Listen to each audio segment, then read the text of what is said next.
మనం ఇప్పుడు Huzurnagar PSCS society దగ్గర ఉన్నాం. సొసైటీ సిఓ గారు పులిచింతల నరేంద్ర గారు మనతో పాటు ఉన్నారు. నమస్కారం సార్. నమస్తే సార్, మన సొసైటీ నిర్వహణ ఎలా ఉంది? ఈ సొసైటీ ఆధ్వర్యంలో కొనుగోలు కేంద్రాలు ఎన్ని ఓపెన్ చేశారు సార్?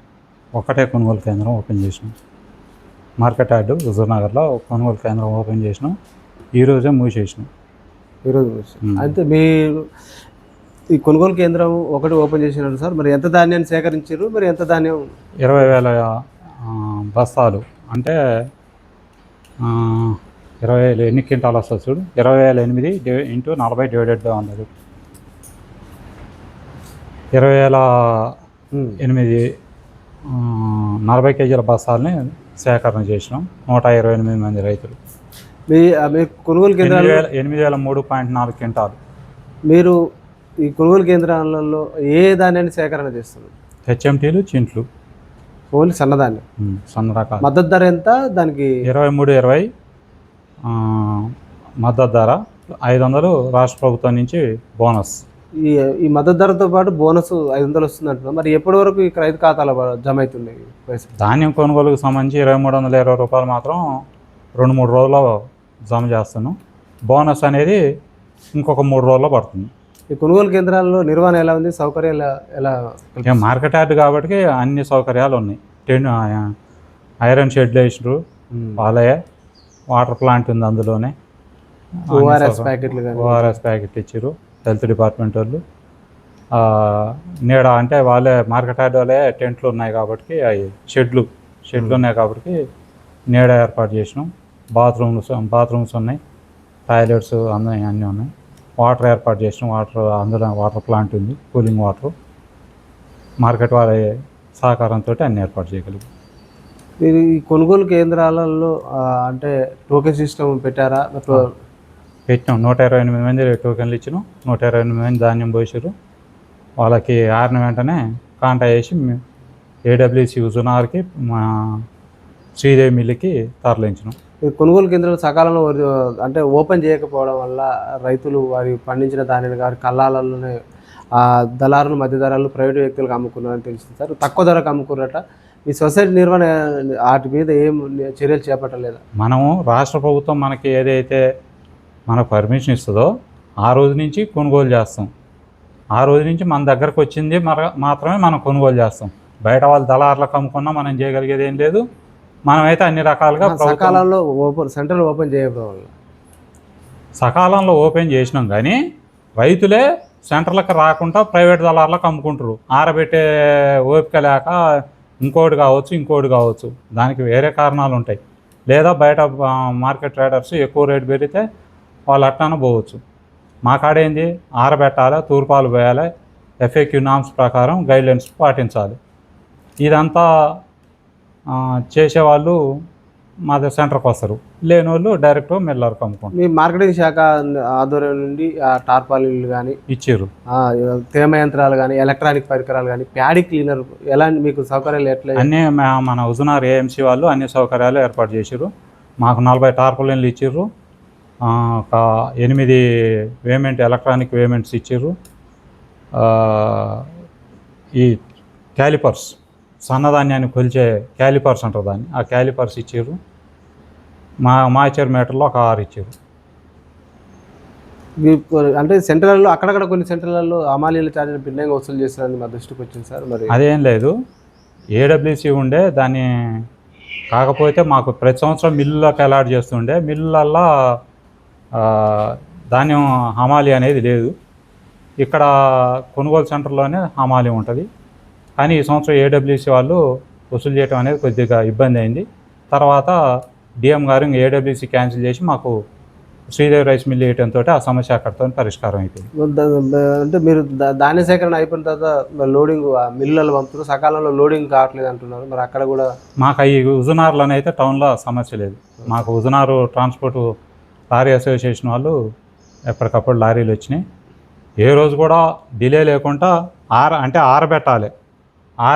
ఆరటానికి 1 రోజు పెట్టినా 2 రోజులు పెట్టినా ఎఫ్ఏక్యూ నామ్స్ రీచ్ అయింది అనుకుంటే అతని ధాన్యాన్ని కాటా చేసినాం. Okay sir. ఈ సొసైటీ ఆధ్వర్యంలో సభ్యతాలు ఎన్ని ఉన్నాయి?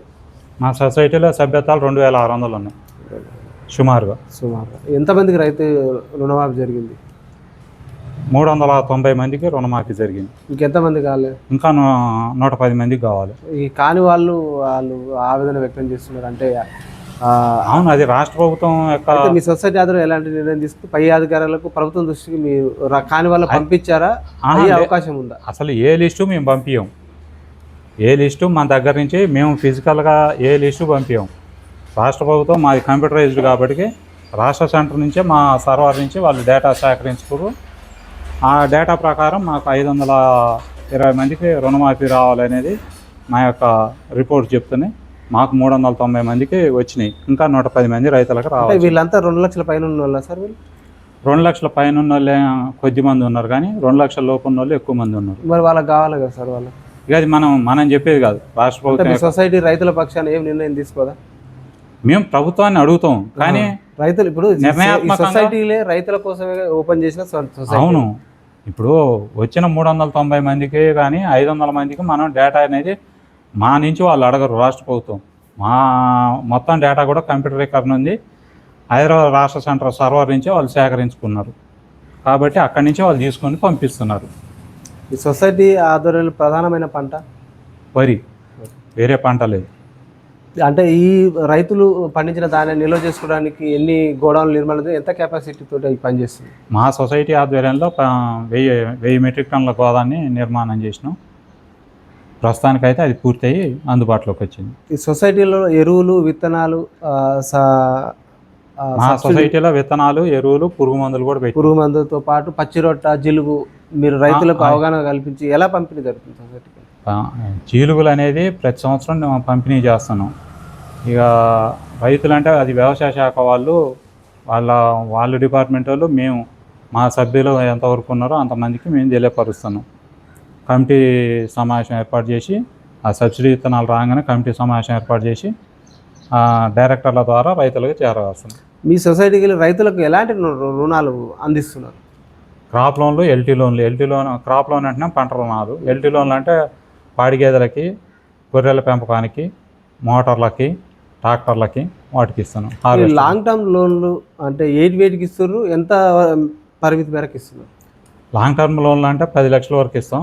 దాంట్లో బర్రెలకేమో 10 లక్షలు, గొర్రెలకైతేనేమో ఏక మొత్తంగా ఒకేసారి ఇస్తాం. బర్రెలకైతే 6 నెలలు ఫస్ట్ ఇస్తాం, మళ్ళీ రెండో విడతగా 6 నెలల తర్వాత రెండో విడత ఇస్తాం. షార్ట్ టర్మ్ లోన్ ఒకేసారి ఇస్తాం. ఎకరానికి 45,000 స్కేల్ ఆఫ్ ఫైనాన్స్ ప్రకారం జిల్లా కలెక్టర్ గారు స్కేల్ ఆఫ్ ఫైనాన్స్ నిర్ణయిస్తారు. ఎంత రేట్ ఆఫ్ ఇంట్రెస్ట్ ఉంటుంది?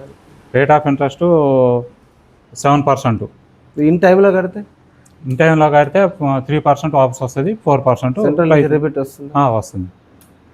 ఇప్పుడు మధ్యకాలిక రుణాలు ఏం లేవా? ఇప్పుడు బైక్లో లేవు. మా సొసైటీలో లేదు. మీ సొసైటీలో లేదు.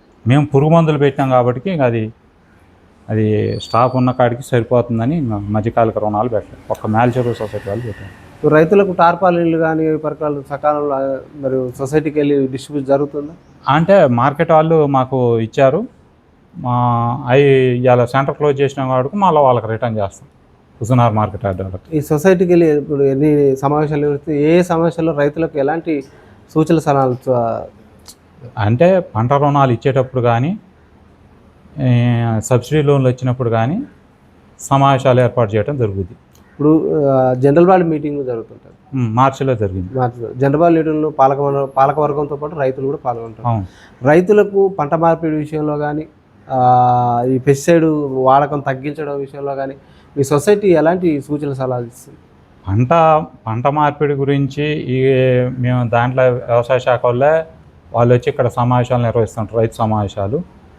పంట మార్పిడి కానీ, పురుగు మందుల వాడకం మీద నియంత్రణ కానీ, మీ ఇక్కడ పురుగు మందులు తగ్గించడం కోసం జీవ ఎరువులైనా అవి ఉంటాయి. Nano urea, nano DAP, nano DAP ఒక 50 కేజీల బస్తా చల్లటానికి, ట్రాన్స్పోర్టేషన్కి ఎక్కువ ఖర్చు వస్తుందని ఇఫ్కో వాళ్ళు 400 ml బాటిల్లో నానో టెక్నాలజీతో కేంద్ర ప్రభుత్వం వారి ఆధ్వర్యంలో నానో యూరియాని తయారు చేశారు. అది గాలిలో కలుషితం కాకుండా, వాతావరణం కలుషితం కాకుండా నానో యూరియా వాడితే మంచిగా ఉంటుంది అనేది వ్యవసాయ శాఖ వాళ్ళు, కేంద్ర ప్రభుత్వం వాళ్ళ సూచన మేరకు నానో యూరియా కూడా అందుబాటులో తీసుకొచ్చినాం. నానో డిఏపి కూడా అందుబాటులో తీసుకొచ్చినాం. బైలా నామ్స్ ఏ విధంగా ఈ సొసైటీ అమలు పరుస్తుంది? బయలా బయలా ప్రకారమే కదా నడిచేది సంఘం మొత్తం కూడా. సంఘం మొత్తం విరుద్ధంగా 96 అంటే అక్కడక్కడ రుణాలు ఇచ్చిన కాడ రైతులను ఇబ్బంది పెడుతుంట కొంచెం వసూళ్ళ విషయం. వసూలు అనేది రాష్ట్ర ప్రభుత్వం కూడా అసెంబ్లీలోనే ప్రకటన చేశారు ముఖ్యమంత్రి గారు. నేను ఇచ్చే రుణమాఫీ నేను ఇస్తా, కానీ రైతులు రుణమాఫీ చెల్లించే విషయంలో కానీ మళ్ళీ తీసుకునే విషయంలో కానీ ఎక్కడ ఇబ్బంది పడద్దు. ఒకవేళ మీరు చెల్లించినప్పటికీ కూడా నేను రుణమాఫీ ఇస్తాను కాబట్టి మీరు సకాలంలో వడ్డీ చెల్లించి వడ్డీ రాయితీ పొందాల్సిందిగా అసెంబ్లీలోనే ప్రకటన చేశారు ముఖ్యమంత్రి గారు. వారి సూచన మేరకే మేము వసూలు చేస్తున్నాం. ఖరీఫ్ రబీ సీజన్లో మీరు ఇచ్చేది ఉంటాయి కదా సబ్సిడీ ఎరువులు కానీ సబ్సిడీ విత్తనాలు కానీ మీ రుణాలు కానీ ఎలా మీరు రైతులకు అవగాహన సాధనలు నిర్వహిస్తున్నారు? లోన్లలో సబ్సిడీ లేదు, కానీ విత్తనాలల్లో సబ్సిడీ ఉంటుంది. జీలుగు విత్తనాలు ఉన్నాయి. ఇప్పుడు సీజను ఇంకొక 20 డేస్లో విత్తనాలు వస్తాయి టీఎస్ సీడ్స్ నుంచి. ఆ టీఎస్ సీడ్స్ నుంచి మాకు విత్తనాలు రాగానే జీలుగు విత్తనాలు పాలకవర్గ సమావేశం ఏర్పాటు చేస్తాం. ఏఓ గారి పర్మిట్ రాసిస్తారు. ఆ పర్మిట్ ప్రకారం పంపిణీ చేస్తాం. గతంలో కేంద్ర ప్రభుత్వం సహకార సంఘాలను ప్రతి గ్రామానికి విస్తరించాలని లెటర్లు పెట్టింది. కొన్ని రాష్ట్రాలు అమలుపరిచింది, కొన్ని రాష్ట్రాలు. ఇప్పుడు ఈ ప్రస్తుత ప్రభుత్వం మరి ఈ సహకార సొసైటీల పొడిగింపులో ఎలాంటి పొడిగింపు అని కాదు. ఇప్పుడు కేంద్ర ప్రభుత్వం ప్రతి గ్రామానికి ప్రతి రెవెన్యూ విలేజ్కి ఒక సహకార సంఘం ఉండాలనేది, దానికి కేంద్ర ప్రభుత్వం ఒక సహకార మంత్రిత్వ శాఖనే ఓపెన్ చేసి దానికి హోంశాఖ మంత్రి అమిత్ షా గారినే సహకార మంత్రిగా ఏర్పాటు చేసినారు. వారి ఆధ్వర్యంలో గతంలో నష్టాల పేరిట మూసేయడం జరిగింది. కానీ ఇప్పుడు ప్రతి గ్రామంలో కూడా ప్రతి రెవెన్యూ గ్రామానికి ఒక సహకార సంఘం ఉండాలని ఏర్పాటు చేస్తారు. దానికి కానీ మన హుజూర్నగర్ మండలంలో అట్లాంటి ఏర్పాట్లు ఏం లేవు. మఠంపల్లి మండలంలో ఉన్నాయి. పాలక వర్గాల వాళ్ళ యొక్క కాలపరిమితి ముగిసిపోయిన తర్వాత కూడా పాలక వర్గాల సొసైటీలు మళ్ళా కాలాన్ని పొడిగిస్తుంటారు. తరచుగా ఇది వినపడుతుంది. ఎక్కడ జాపేది ఎందుకు పొడిగిస్తుంది? రాష్ట్ర ప్రభుత్వం యొక్క అనుకూలతను బట్టి వాళ్ళు నిర్ణయం తీసుకుంటారు. ఎన్నికలు ఎప్పుడు వచ్చినా సిద్ధంగా ఉన్నాం. కేంద్ర ప్రభుత్వం గ్రాంట్లు కానీ రాష్ట్ర ప్రభుత్వ గ్రాంట్లు కానీ నాబార్డు ఆధ్వర్యంలో మీకు ఎలాంటి మాకు నాబార్డు నుంచి మాకు డైరెక్ట్ రావు. జిల్లా బ్యాంకుకి వస్తాయి, జిల్లా బ్యాంక్ నుంచి మాకు వస్తాయి. ఫైనల్గా మీ సొసైటీ రైతులకు మీ సొసైటీ పనితీరు గురించి మీరు ఏం చెప్పదలుచుకున్నారు? మా సంఘం నుంచి అయితే రైతులకి విత్తనాలు సబ్సిడీ మీద విత్తనాలు, ఇప్పుడు వరి విత్తనాలు కూడా తెప్పిస్తున్నాం. అన్ని రకాల విత్తనాలు, అది కూడా మన రాష్ట్ర ప్రభుత్వం సన్న రకాల మీద బోనస్ ఇస్తుంది కాబట్టి 500 బోనస్ ఇస్తుంది కాబట్టి ఆ సన్న రకాల విత్తనాలు టీఎస్ సీడ్స్ నుంచి జీలుగు విత్తనాలు అన్నీ తెప్పిస్తున్నాం. తర్వాత ఎరువులు, పురుగు మందులు కూడా ఇఫ్కో ఎంసీ వారి సౌకర్యంతో ఆ ఇఫ్కో ఎంసీ ఎరువులు కొన్న వాళ్ళకి రైతు అకస్మాత్తుగా ఏమైనా చనిపోయినా కానీ ఇన్సూరెన్స్ ఉంది కాబట్టి ఇఫ్కో ఎంసీ వారి ఎక్కువ పురుగు మందులు కానీ వ్యవసాయానికి అవసరమైన పెట్టుబడి సాయం కానీ అందిస్తున్నాం. జీవో నంబర్ 44 ప్రకారం సొసైటీ సిబ్బంది వీళ్ళకు మీకు జీతాల విషయంలో కానీ రిటైర్మెంట్ అయిన తర్వాత గ్రాట్యుటరీ విషయంలో కానీ బెనిఫిట్స్ కానీ మీకు రావాలని ఎప్పటి నుంచో మీరు మాకు మరి ఆ విషయంలో మీరు ప్రభుత్వానికి ఏమన్నా మాకు జీవో 44 అనేది కూడా అన్యాయమే జరిగింది. కానీ గత ప్రభుత్వం యొక్క ఆధ్వర్యంలో అది జరిగింది. మాకు వాస్తవానికి 2009లో జీవో ఇచ్చారు. దాని ప్రకారం పిఆర్సీ 2014లోనే రావాల్సి ఉండే, అది వాయిదా పడింది. 2018లో వాయిదా పడింది. 2022లో 44 జీవో ఇచ్చారు. మాకు 2 పిఆర్సీలు ఇవ్వాల్సింది. దానికోసం ప్రభుత్వంతో సంప్రదింపులు జరుపుతాం. Okay sir, thank you sir. చూస్తున్నాను మీ తెలుగు.